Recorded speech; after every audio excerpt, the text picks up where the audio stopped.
What's happening, guys? I want to take some time today and discuss with you the difference between visiting Myrtle Beach and living in Myrtle Beach. You know, there's two very different things between the two, and I deal with people all the time who say this to me. Jeremy, I visited Myrtle Beach so many times over the last 20 years.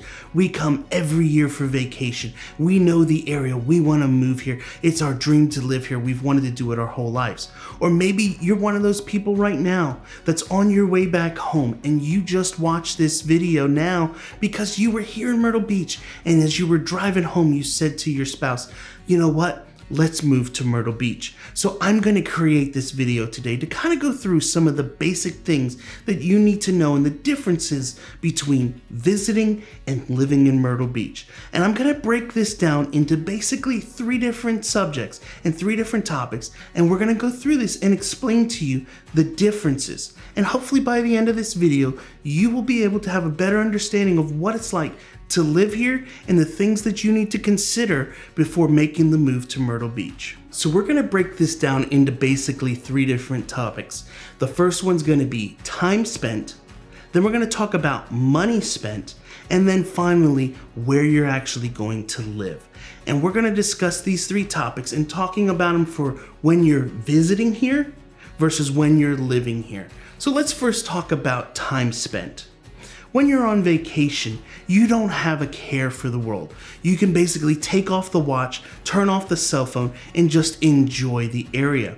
That means you're waking up at whatever time you want, you're going down, sitting on the beach, and you're getting yourself just sunburnt crispy each and every day. Why are you doing that? Because you know you're on vacation, and when you go home, you want that tan. You want to be able to show all your friends that you got burnt in Myrtle Beach, because it's kind of like a tattoo. You want to show it off to everyone and show them, I was just on vacation. So you're doing those things and relaxing. You're not having any care about time, things going on. You're spending your time going out for breakfast, you're eating lunch, dinner, all of those things out. You're going to shows at night, you're going and do some of the amazing activities that Myrtle Beach has available, and you're just spending time however you wish. At nighttime, you're staying up extra late because, hey, you don't have work in the morning. The kids aren't going to school, so who cares if they're up past their bedtime or curfew? It doesn't matter. We're on vacation. Let's enjoy life. You know what? We're out celebrating a birthday or an anniversary or something like that. You don't care about time at all. Life's a beach. We're on vacation. Let's have a big time and not worry about it. Well, let's discuss it now if you were living here in Myrtle Beach and the reality of what it's like living here versus when you're on vacation. So, as someone who lives here, what does my day look like? Well, obviously, first and foremost, I have to get up in the morning and go to work. I know, amazing, crazy thing to do, but unless you're somebody who's privileged to be retired or just was handed a bunch of money as a baby, you're gonna have to go to work each and every day. That means that you're going to spend maybe 8 to 10 hours working somewhere. That means each morning you're waking up, you're going to work. When work is over, you're coming home, you're exhausted. You're eating dinner, trying to relax, decompress for the day, and get prepared for that next day of work. Or if you're retired, you're still gonna have things to do each and every day. You're gonna have to go to maybe a doctor's appointment or errands to run. Or like my life, if we get done with work, what do we have to do next? We have dance class with the kids, guitar lessons for my son, maybe soccer practice or church activities. There's so many things that are going on that for us, trips to the beach become few and far between. Now, we get to still enjoy the beach, but we're not going for the whole day. We might go for an hour or two once every 2 to 3 weeks, and you know what? It's all right. Why? We live here. What does that mean? The beach is right there. It's 10 to 15 minutes away. We can get to it anytime we want and don't have to worry about it ever disappearing. Versus those who are on vacation and live 10 to 12 hours away, they're here, they want to get as much of it as they can during that time. So the time that you spend while visiting Myrtle Beach or on vacation is going to be very, very different than when you are living here. When you're living here, you still have dishes to do. You have landscaping to take care of. The piles of laundry are still going to show up. You're going to still need to take the dog for a walk. You're going to have to go to the doctor's appointment, pick up the dry cleaning and all the other day-to-day errands. Not to mention, you got to go buy groceries. You have to cook, clean the dishes afterwards, and all the things you have to do on a daily basis. So living in Myrtle Beach is definitely much different from when you're visiting here on vacation, on the time and things you get to do each and every day. Now, secondly, let's talk about money spent.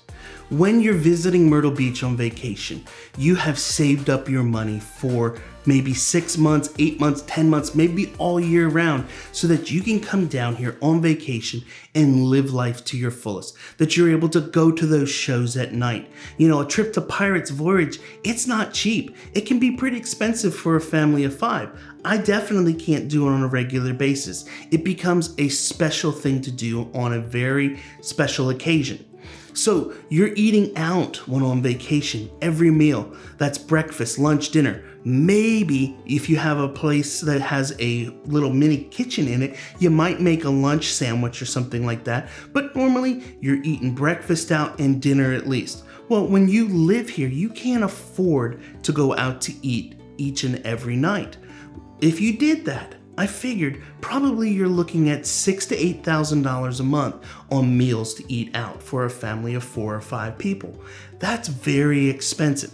I don't know too many people who can afford, in addition to their monthly expenses, to eat out that much. So while you're visiting Myrtle Beach, you're spending your time doing fun outdoor activities, you're spending your money on food, out to eat, all types of great activities. The reality is when you live here, you're gonna be spending your money on things like grocery bills, gasoline, all the different things you need for day-to-day living. So you can't afford to do all of those fun things.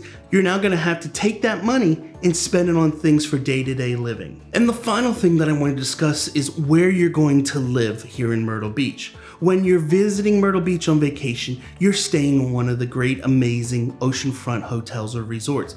Maybe if you're lucky, you're renting one of the huge oceanfront hotels with 10 to 12 other people. Well, the reality is this: when you move to the area, most people can't afford those oceanfront single family homes.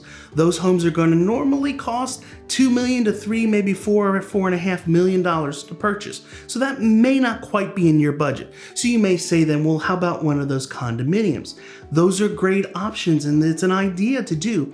But the reality is this: those properties are used mostly for resort vacation rentals. So while you may try to live there year round, your neighbors all around you are going to be on vacation. That means they're out celebrating a birthday, they're on their anniversary, and they're having a big time. As I mentioned earlier, when you're on vacation, you throw time out the window. So who cares if it's 11 o'clock at night? Let's party on, let's have a big time. Meanwhile, you're next door trying to get your shut-eye so that you can go to work at 8 a.m. and you're not getting the best uninterrupted sleep throughout the night.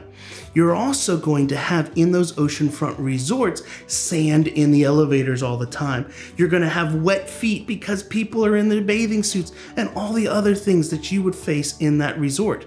Not to mention HOA fees. I looked up in just 2 of the popular complexes here in the area where you're going to have a 2-bedroom unit, maybe 1,100 square feet, and your HOA fees are going to be anywhere from $800 to $1,200 a month for that unit, in addition to your mortgage payment. So instead of looking at those types of properties, where do you want to live when you get to the beach? Well, as I mentioned before many times, we don't want to live in the middle of the tourism. You want to live west of the waterway where you can get more house for your dollar and get a lot of stuff away from all the tourist stuff.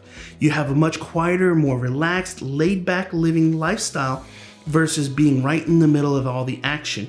But at the same time, I can jump in my car, be over to all the stuff in 10 to 15 minutes. Remember I talked about those oceanfront houses? They're $2 to $3 million or more.